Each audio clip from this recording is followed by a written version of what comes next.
오늘 본문 말씀은 안식일에 불렀던 찬송시로 나와 있습니다. 본문의 내용 핵심은 의인은 번성한다. 의롭게 살면 의인이 되면 흥왕하고 번성한다 하는 것을 말씀하고 있습니다. 본문 12절에 보니까 의인은 종려나무같이 번성하며 레바논의 백향목같이 성장하려다 이렇게 말씀합니다. 중동 지방에 가면 또 이스라엘에 가면 종려나무가 많습니다. 그리고 백향목도 많습니다. 잘 번성합니다. 우리나라 제주도에도 종려나무가 있지만은 이스라엘처럼 그렇게 번성하지는 않습니다.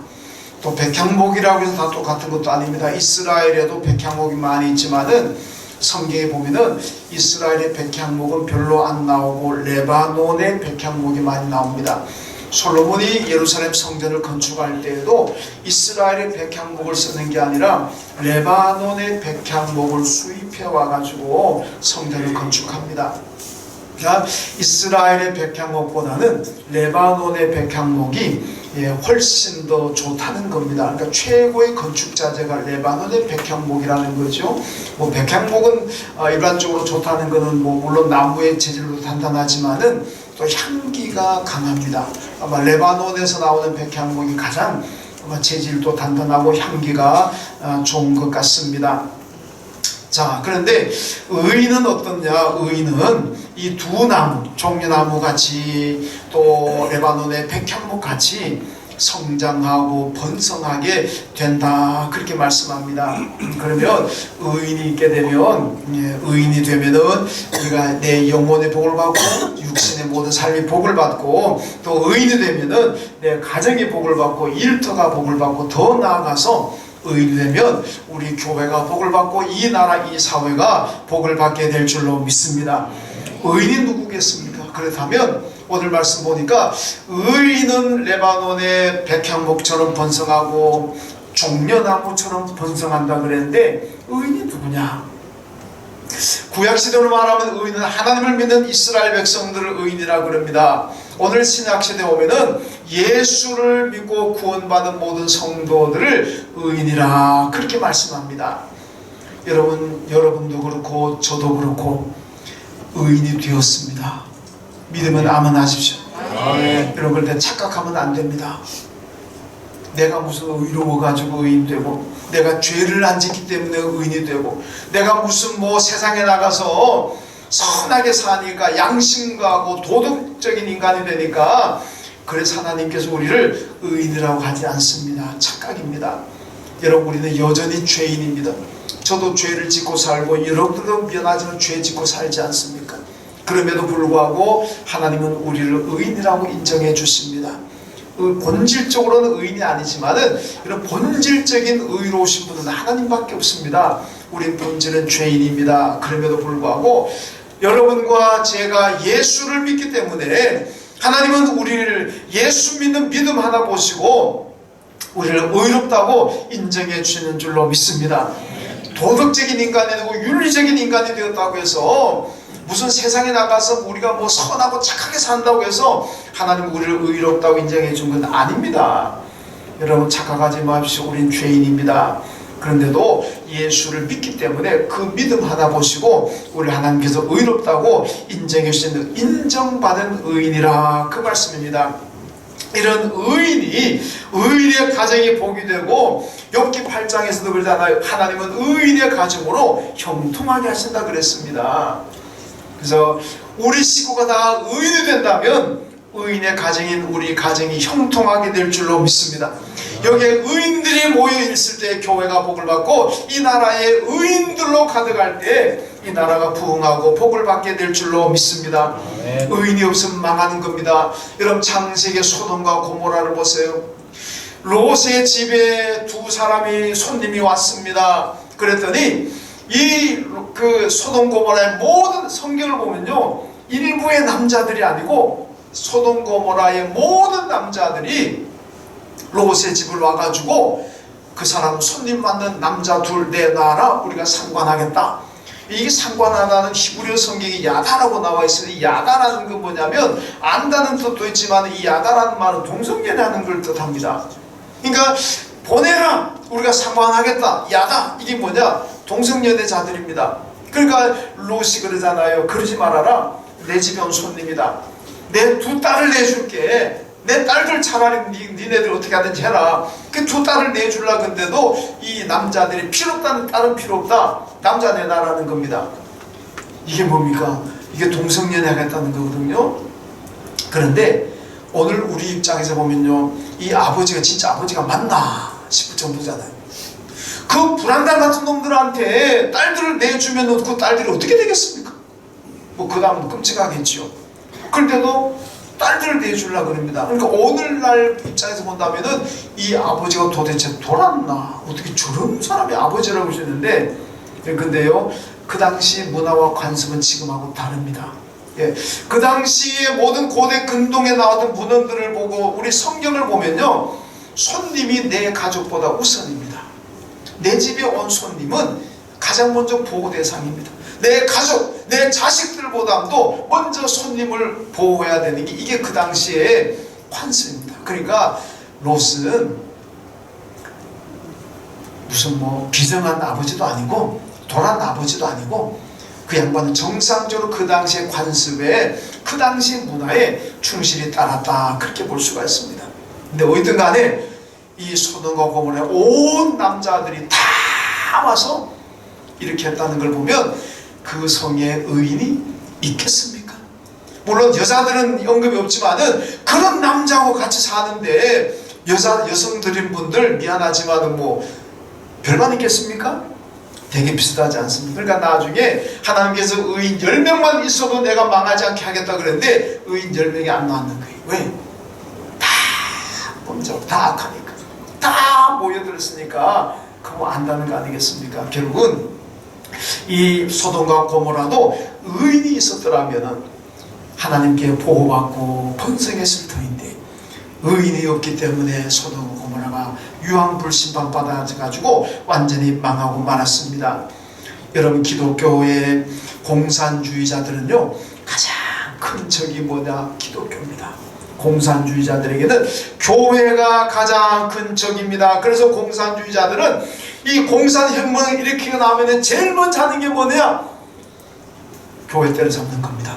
교회 없애는 겁니다. 교인들 잡아 죽이고 숙청하는 거예요. 여러분, 교인들은 잘 기억해야 됩니다. 만약에 우리나라가 그럴 일은 없겠지만은 혹시라도 우리나라가 적화 통일된다면, 북한의 김정은이가 내려와가지고 우리나라를 만약 통일시켜버린다면요, 여러분, 우리는 제일 먼저 죽습니다. 그걸 아셔야 돼요. 목사, 장로, 교인들 제일 먼저 숙청단 제일 죽어요. 공산주의가 들어오게 되면 교회는 존재할 수가 없고 교인들도 살아남을 수가 없습니다. 제 컴퓨터에 우리 교인들 가정상 다 저장되어 있습니다. 공산화 되면 김정일이가 그거 다 가져갈 겁니다. 그렇다고 제가 없앨 수 없잖아요. 공산화 대비해가지고 우리 교인들 교적 자체를 없앨 수가 없잖아요. 그렇죠? 다 남아있습니다. 그러니까 우리나라가 만약 공산화 되면, 여러분 미안하지만 저나 여러분은 제일 먼저 끌려가 죽는 거예요. 그럼 공산화 되면 안 될 줄로 믿습니다. 네. 어떻게 하든 자유 대한민국을 지켜내야 됩니다. 네. 왜? 공산주의 되면 교회는 다 망가질 수밖에 없고 우리는 제일 먼저 죽을 수밖에 없다는 겁니다.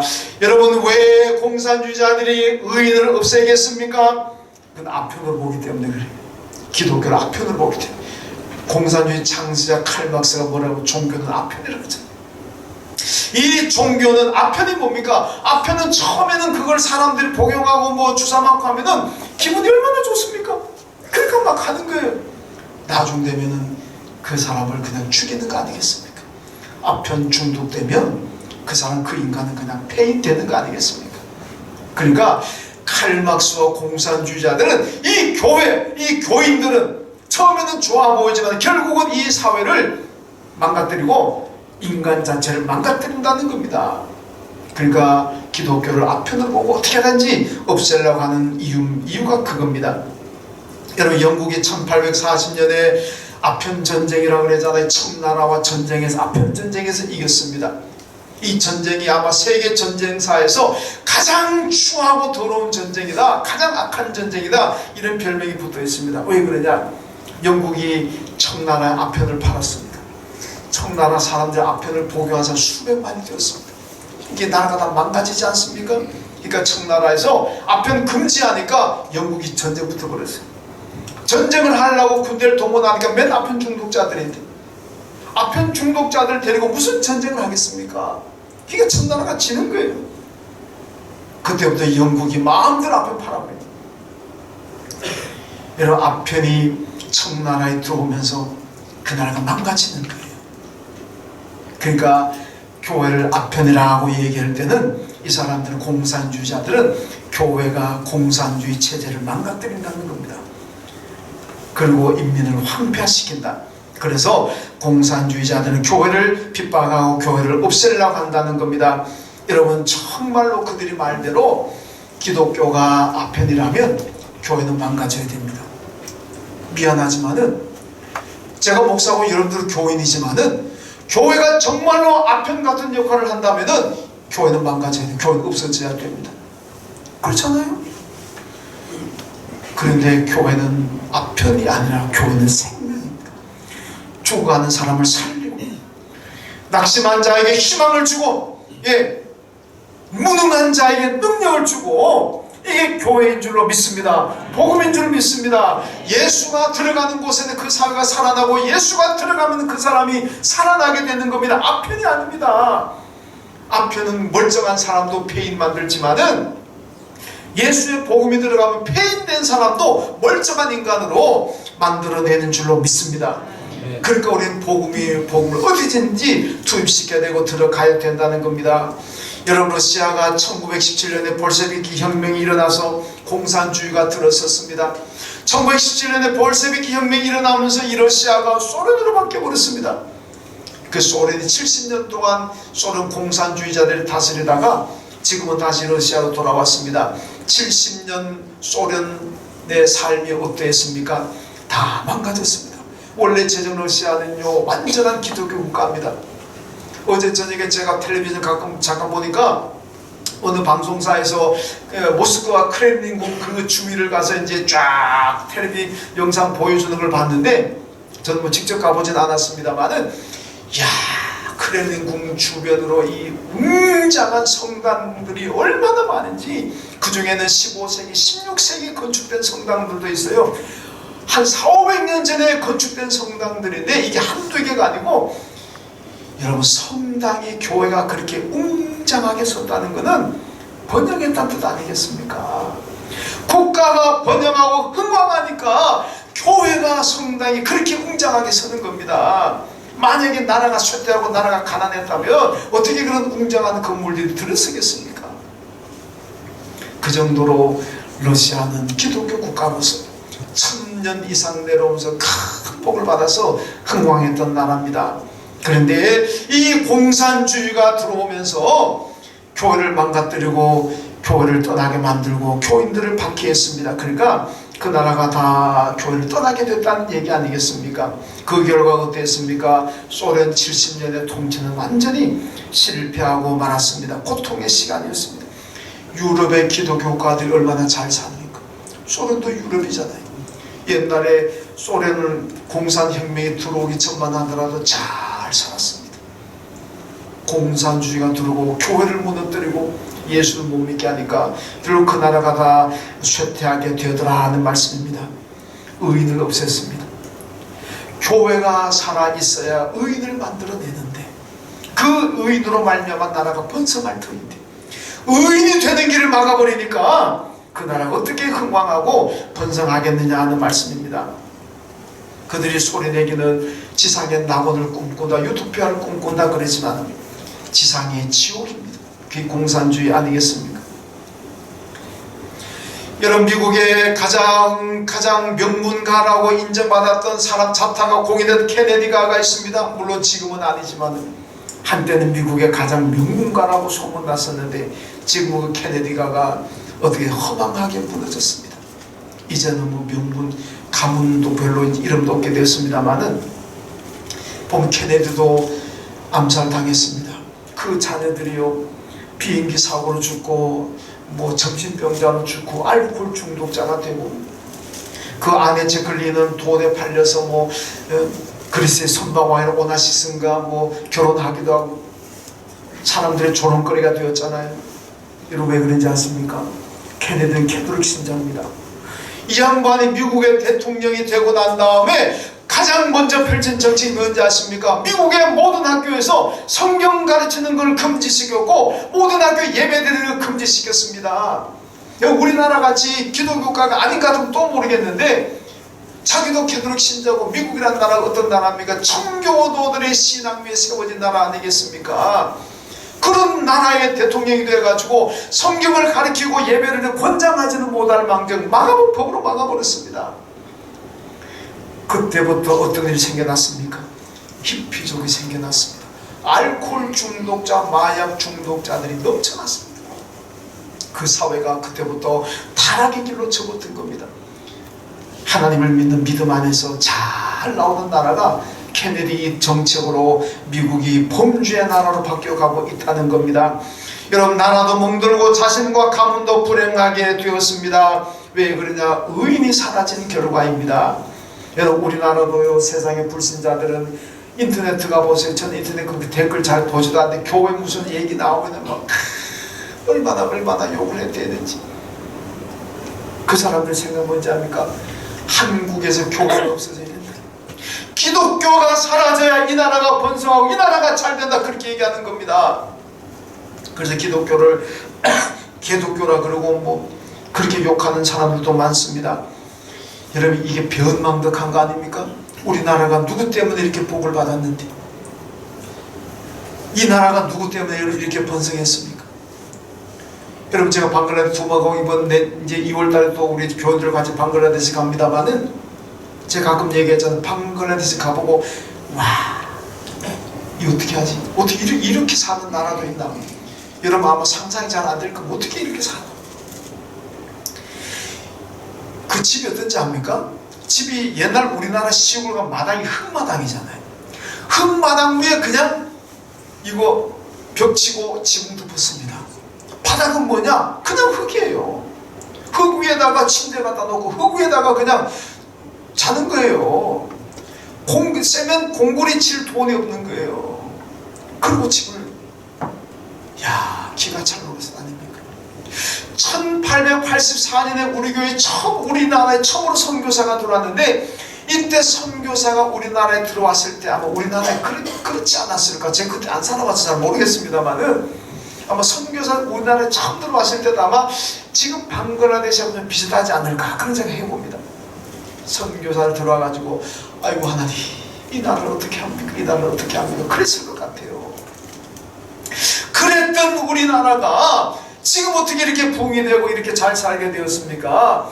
선교사들 들어와가지고 교회 짓고 예배드리고 성경 가르치고 학교 짓고 가르치고 병원 세우고 선교사들 한 건요 학교 지었습니다. 교회 지었습니다. 병원 지었어요.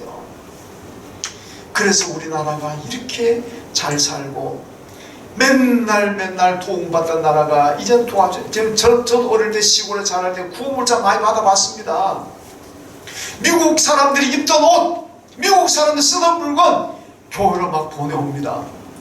그럼요 그건 뭐 미국에서 우리보다 얼마나 큽니까? 잘 만든 것도 없는데 그래도 큰 것도 입고 가는 거예요. 왜? 미국 거 왔다고. 세상 말로 재수 좋으면요 그 안에 달러도 있습니다. 옷에 돈 넣어놓고 모르고 안 뺏는 거 그대로 오는 경우도 있어요.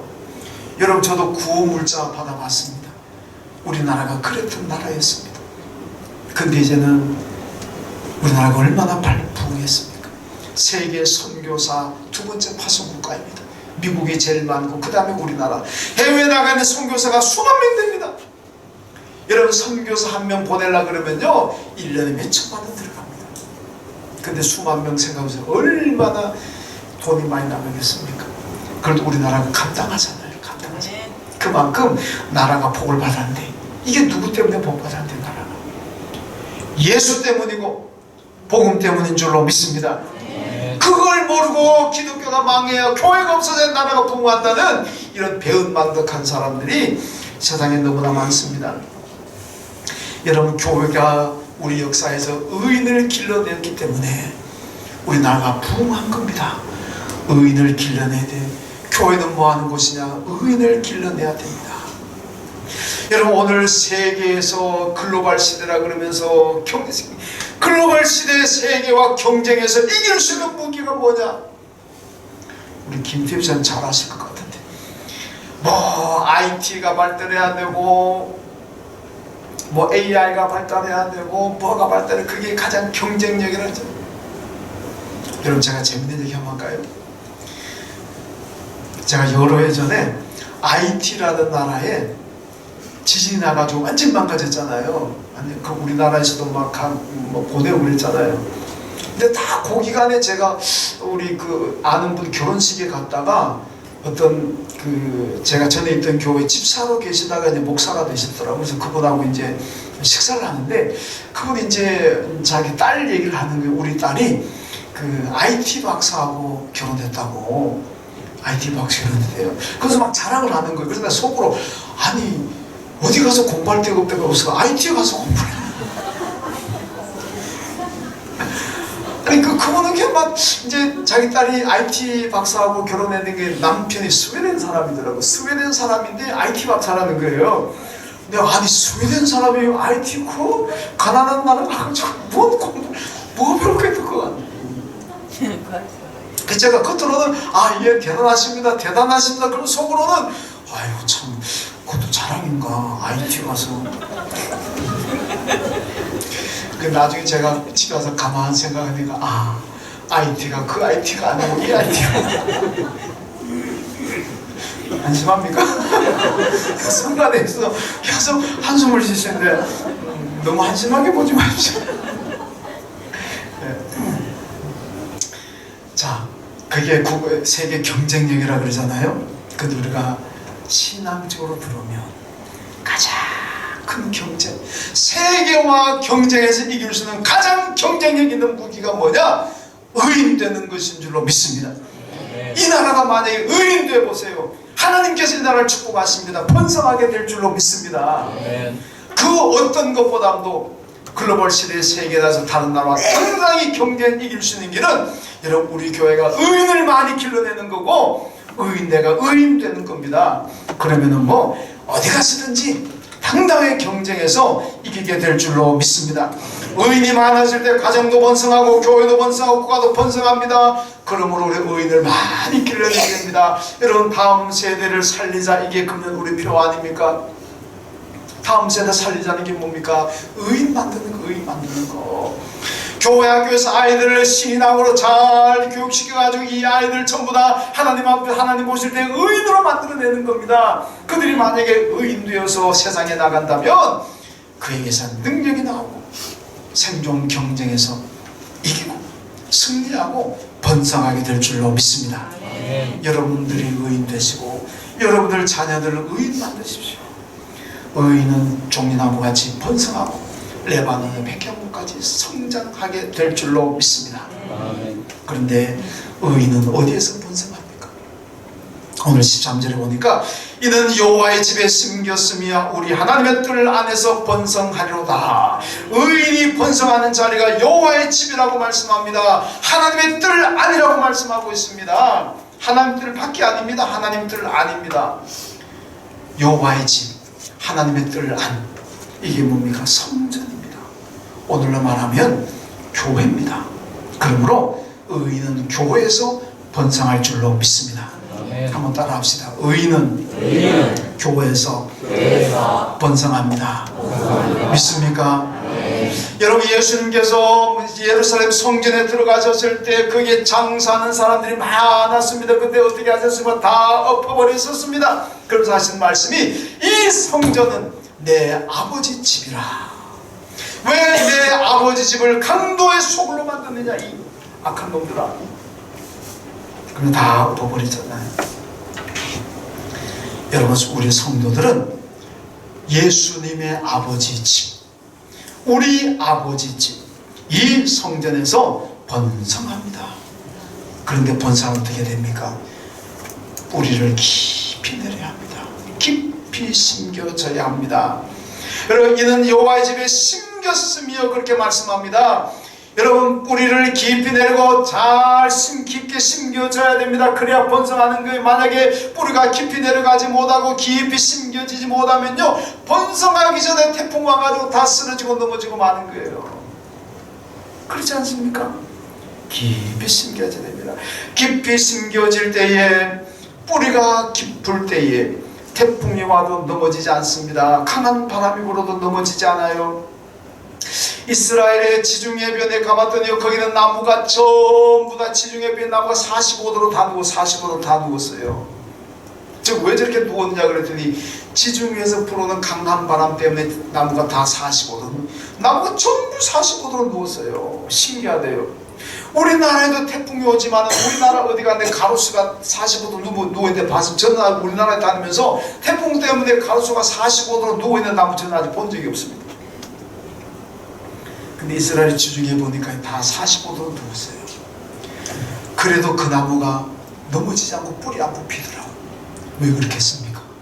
뿌리가 깊이 내려가 있는 거예요. 어디간에 그 나무들이 깊이 심겨져 있으니까 45도로 누울지언정 넘어지진 않더라는 얘기입니다. 여러분, 뿌리가 깊어야 됩니다. 교회에 뿌리를 깊이 내려야 됩니다. 용비어천가에서 뭐라 그럽니까? 뿌리 깊은 나무는 바람에 흔들리지 않는다. 바람이 불어도 뿌리가 깊은 나무는 넘어지지 않고 쓰러지지 않는다, 그 말씀입니다. 여러분, 우리 신앙도 마찬가지입니다. 교회의 뿌리를 깊이 내려야 번성합니다. 아멘. 교회의 뿌리를 깊이 내리지 못하면요, 번성하기 전에 다 넘어지는 거예요. 다 쓰러집니다. 황새라는 새가 있습니다. 이 황새 특징은요, 뭘 먹을 때도 한 발을 들고 있대요. 왜 한 발을 들고 있냐 하니까, 먹다가 먹을 것 없으면 날아가기 위해서, 다음 곳으로 날아가기 위해서 황새는 한 발 들고, 일단 한 발 들고 먹으면서 없구나, 별로 안 좋구나, 그럼 다른 데로 날아간다는 겁니다. 여러분, 황새 교인이 있습니다. 황새 교인이 어떤 사람입니까? 그 교회 뿌리를 내려야 되는데, 여러분이 예한교회 오셨다면 예한교회 뿌리를 내려야 되는 거예요. 근데 뿌리를 내리지 않고 한 발 들고 있습니다. 여차하면 가버리려고, 좀 마음에 안 들면 가버리려고, 좀 상처받고 좀 뭐 힘들고 내 마음에 아무튼 가버리려고 한쪽 발 들고 있는 황새 교인이 교회에서는 안 됩니다. 그럼 번성할 수가 없어요. 그냥 뿌리를 깊게 내려야 됩니다.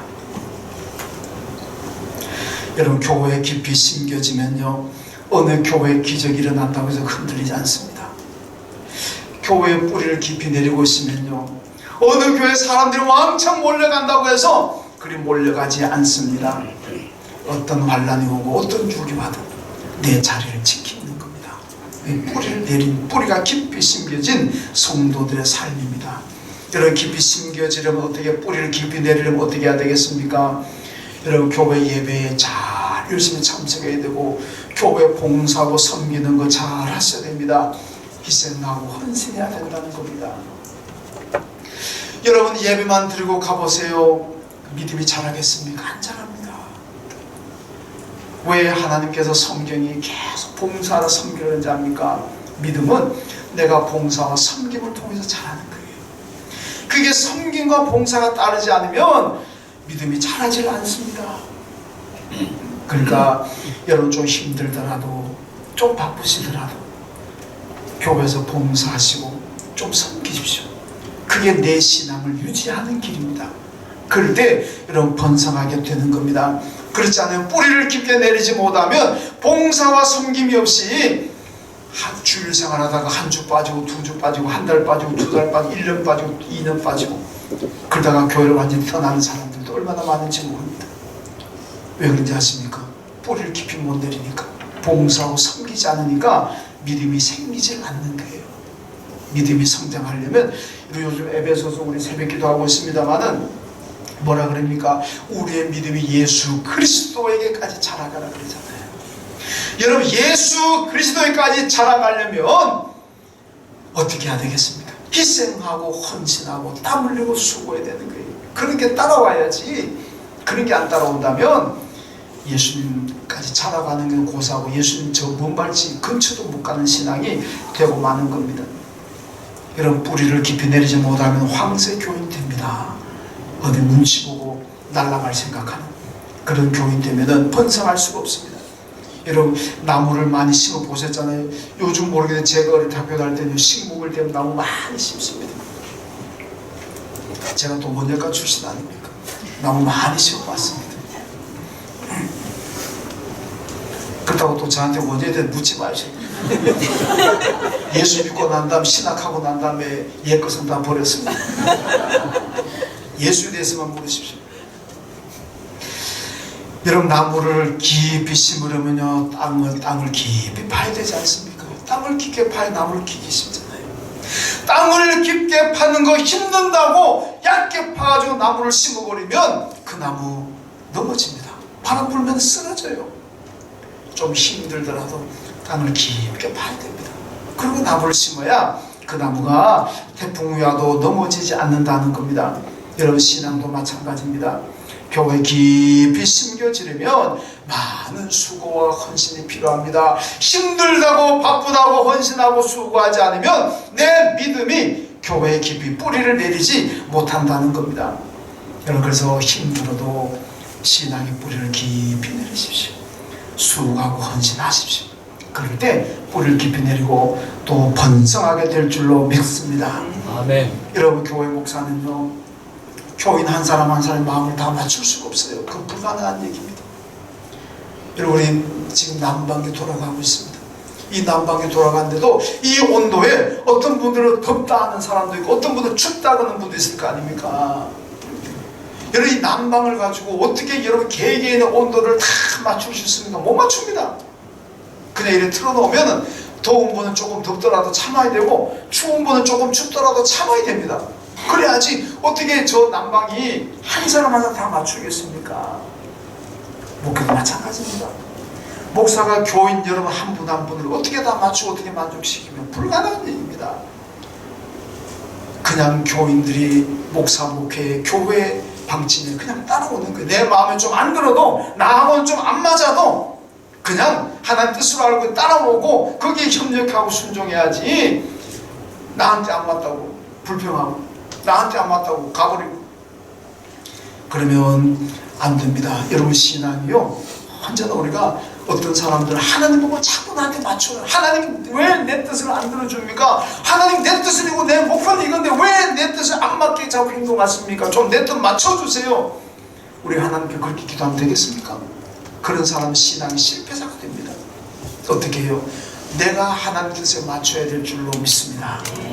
내가 하나님 뜻에 맞춰야 내가 신앙으로 성공하는 거지 하나님 보고 맨날 내 뜻에 맞추라고 내 뜻 안 맞추면 하나님한테 원망하고 불평하고 욕하고 그 얼마나 어리석은 사람입니까? 신앙에 성공하려면 내 뜻은 버리고 하나님의 뜻에 맞춰야 될 줄로 믿습니다. 교회 깊이 신앙의 뿌리를 내리려면요 내 뜻을 자꾸 목사님 보고 내 뜻 맞추라 그러면 안 됩니다. 제가 어떻게 여러분의 뜻 다 맞춥니까? 능력도 없는데 그건 불가능한 얘기입니다. 그냥 교인들이 목사의 목회에 그냥 맞추어서 목사가 물론 뭐 이상한 사이비짓 하면 안 되겠지만은 사이비짓 하지 않는 이상 말씀 가지고 나가는 이상 그냥 교인들이 목사의 목회에 교회 뜻에 맞춰야 될 줄로 믿습니다. 그래야 뿌리가 깊이 박히는 거예요. 자꾸 내 뜻에 맞추려고 그러면 뿌리가 얕습니다. 언제나 넘어지고 쓰러지게 된다는 겁니다. 여러분 새해에는 이 한교에서 여러분 신앙의 뿌리를 깊이 내리십시오. 그리고 깊이 심겨지십시오. 그러면 흔들리거나 넘어지지 않고 번성합니다. 오늘 본문에서 뭐라 그러니까 깊이 뿌리가 박히면 늙어도 결실하며 진액이 풍족하고 잎이 청청하다 그랬습니다. 우리의 신앙이 약해지니까 30대도 넘어지고 40대 가서도 넘어지고 50대 가서도 넘어지잖아요. 뿌리만 깊게 박히면 늙어도 결실하고 빛이 청청하고 뿌리 깊이 박히면 늙어도 결실하는 거예요. 늙어도 번성하는 겁니다. 뿌리가 깊이 박히지 못하면요 늙기 전에 다 떠납니다. 다 쓰러집니다. 오늘 하나님은 종려나무처럼 레바논의 백향목처럼 우리를 번성하게 하신다고 말씀합니다. 오늘 통해서 교회를 통해서 번성하지. 히브리서 4장 16절을 보니까 때를 따라 돕는 은혜를 얻기 위하여 은혜 보호자 앞에 담대히 나아갈 것이니라 하고 말씀합니다. 은혜 받는 보호자가 어디입니까? 교회고 성전인 줄로 믿습니다. 이 교회가 은혜 받는 곳이고 하나님의 축복을 받는 곳이고 하나님의 능력을 받는 곳이고 번성하는 자리가 이 교회인 줄로 믿습니다. 그러므로 교회에서 깊이 뿌리 내리시고 교회에 깊이 심겨주십시오. 그럴 때 흔들리지도 않고 넘어지지도 않고 번성합니다. 여러분 겁니다. 모두가 의인 되시고 의인을 많이 길러내시고 그래서 이 의인 여러분들이 이 교회를 통해서 그리고 가정과 개인의 삶에 복 받으시고 또 여러분들이 의인이 되시고 우리 교회가 번성하고 이 나라가 번성하는데 여러분 좋은 백성, 좋은 신앙인 되시기를 주님의 이름으로 축원합니다. 하나님 감사합니다. 우리 많이 부족하고 죄인이지만은 예수 믿는 믿음 보시고 의인 삼아 주신 것 감사합니다. 의인은 종이나무같이 번성하고 레바논의 백향목같이 성장한다고 말씀했습니다. 우리 교회가 의인을 길러내고 우리 가정이 의인을 길러내게 하여 주셔서 내가 있는 그곳이 번성하게 하시고 내가 있는 교회가 사회가 일터가 이 나라가 의인인 나로 말미암아 번성하게 되는 그런 복을 누리게 하여 주옵소서. 예수님의 이름으로 기도하옵나이다. 아멘.